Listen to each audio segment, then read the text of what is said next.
За, авилгатай тэмцэх газраас прокурорын байгууллагаас хэрэг бүртгэлд мөрдөн байцаалтан дээр зарим мэдээллийг өгөх зөвшөөрөл олгогдоогүй байна.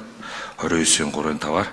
Гэхдээ одоо бас мөрдөн байцаалтанд саад болохгүй бусдад одоо бусдын хувь нэр хэлгүйгээр одоо бас тодорхой мэдээллийг өгье. За, улсын ерөнхий прокурорын тушаалаар 2026 оны 5 дугаар сарын 19-ний өдөр 3 байгууллагын хамтарсан ажлын хэсэг гараад шалгалтын ажил явагдаж байна. За, үүнээс болвол туулын ордны зам нэртэй 2.3 их найд төгрөгийн төсөв төрдөг бүхий төсөл, за, арга хэмжээний тендер сонгон шалгаруулалт, за, түүнийг санхүүжилт олгохдоо нийтийн албан тушаалтнууд эрүүгийн хуулийн тусгай хуулийн 22 дугаар бүлэг заасан гэмт хэрэг үйлцэн байж болзошгүй. За, хоёрт нь шин тойрог авто зам төслийн урьдчилсан техник эдийн засгийн үндэслэл зураг төсөв нэртэй 2016.9 тэрбум төгрөгийн төсөв төртөгтэй тендер сонгон шалгаруулалт, за, Сэлбэт эд төвийн орон сууц иж бүрэн зохицолбор хорооллын нийт 7 багц ажил зэрэг нийслэл хотод нийтийн тээврийн 6, автозамын салбарын 4, за, барилга хот байгуулалт эд төвийн салбарын 4, эрчим хүчний салбарын 5, за, дэд бүтц усны салбарын 5 төсөл хөтөлбөр буюу нийт 24 төсөл байгаагаас за 11-д нь санхүүжилт олгодоогүй, за, 13 төсөлд нь эхэлж байгаа буюу тодорхой хувийн санхүүжилт олгосон төслүүдийг шалгалтын ажил явагдаж байна. За, нийт шалгалтын явцад бол 30 төсөл хөтөлбөртэй холбоотойгоор 30 дансны нийт 2.6 их найд төгрөгийн дансны зарлагын гүйлгээг бол прокурорын зөвшөөрлөөр хязгаарласан. За, одоогийн байдлаар бол 8 хүнийг эрүүгийн хэрэг үүсгэж ялагдагчаар татсан, 3 хүнийг цагдаа орсон ийм мэдээлэлтэй байна. За, нийслэл хот дээр болон нийслэлийн иргэдийн төлөөлөгчтэй урал, нийслэлийн засаг дарганы тамга газар болон түүний харьяа байгууллагуудад хийсэн хэн шалгалтын тоо мэдээллийг манай хэлцээний дарга даваад өгөх үгүй. За, даваад өгөх дарга үргэлжлүүлээд танилцуулъя.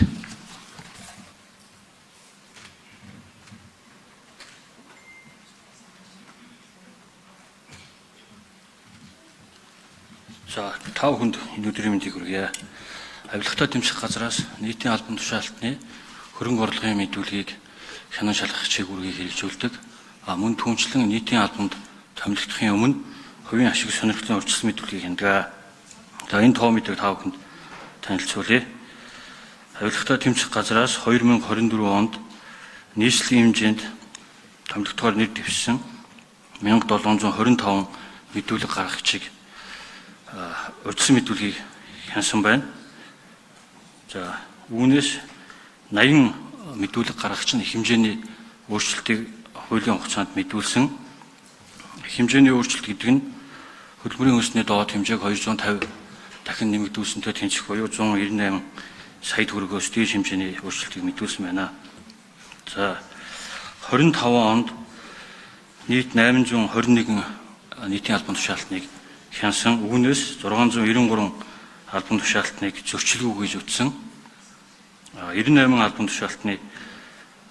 албан тушаалтанд томилогдвол зөрчил үүсч болох уус нөхцөл байдал байгааг анхааруулсан. 6 албан тушаалтныг илт зөрчилтөө гэж томилогч бүхий итгээд түргүүлсэн байна. 26 онд нийт 310 албан тушаалтны хувийн ашиг сонирхлын урьдчилсан мэдүүлгийг хянсан. Үүнээс 257 гэж зөрчилгүй гэж үтсэн. 22-ыг анхааруулсан. 3 албан тушаалтныг илт зөрчилтөө гэдэг мэдээллийг томилох эрх бүхий итгээд түргүүлсэн байна. За, хөрөнгө орлогын мэдүүлгийн талаар танилцуулъя. Нийслэлийн хэмжээнд 2024 онд нийт 40 албан тушаалтныг шалгаад үүнээс 7 албан тушаалтныг зөрчилгүй гэж үтсэн. 23 албан тушаалтныг зөрчилтөө гэж үзээд хариуцлага тооцох эрх бүхий итгээдэд хариуцлага тооцоолохоор хүргүүлсэн байна. 25 онд нийт 10 албан тушаалтныг шалгасан. Үүнээс 4 зөрчилгүй, 4-ийн зөрчилтөө гэж үзэж эрх бүхий итгээдэд хариуцлага тооцоолохоор хүргүүлсэн. За, 26 онд энэ он гараад нийт 14 албан тушаалтныг нийслэлийн хэмжээнд хөрөнгө орлогын мэдүүлгийг хянж байна. Үүнээс 2 зөрчилгүй, за 9 албан тушаалтныг хариуцлага тооцоолохоор эрх бүхий албан тушаалтанд хөрвүүлсэн байна. За авилгатай дэмжих газар мөн түнчлэн улсын хэмжээнд авилга ашиг сонирхлын зөрчлийг тэй холбоотой гомдол мэдээллийг хянан шийдвэрлэдэг. Энэ хүрээндээ нийслэлд хамрагдах мэдээллийг танилцуулъя. 2024 онд нийт 19 гомдол мэдээллийг хянсан. За үүнээс 2 гомдол мэдээллийг хууль тогтоомж зөрчсөн гэж үзэж эрх бүхий байгуулгад шилжүүлсэн байна.